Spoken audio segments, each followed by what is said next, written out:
Teacher లలిత గారు, మీ జీవని ఆలు రాయమంటే ఆకాశాన్ని, మబ్బుల్ని గీస్తుంది. ఏ బి సి డి లు రాయమంటే చెట్లని, ఎగిరే పక్షుల్ని గీస్తుంది. పాప బడిలో చేరి సంవత్సరం అయింది.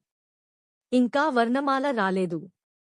లలిత ఎంత నేర్చుకుంది అని కాక నేర్చుకోవడానికి ఎంత పెనుగులాడుతోందో గమనించండి.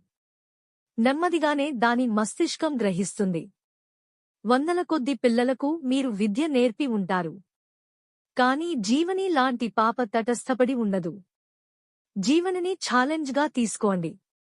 మానసికంగా వెనుకబడిన పిల్లల్ని ఓపికతో, అనురాగంతో, వారిలో ఆత్మస్థైర్యాన్ని నింపి ముందుకు నడిపిద్దాం. జీవని తల్లిగా కాదు, మార్పును కోరే మహిళగా మిమ్మల్ని అభ్యర్థిస్తున్నాను. తనపై ప్రత్యేక శ్రద్ధ చూపండి.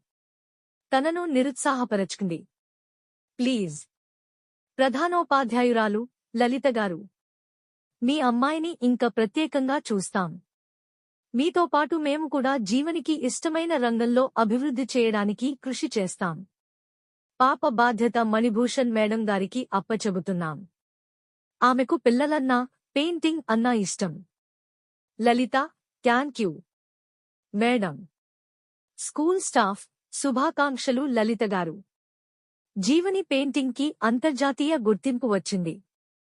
ఈ శుభాకాంక్షలు మీకే. ఇది మీ విజయమే.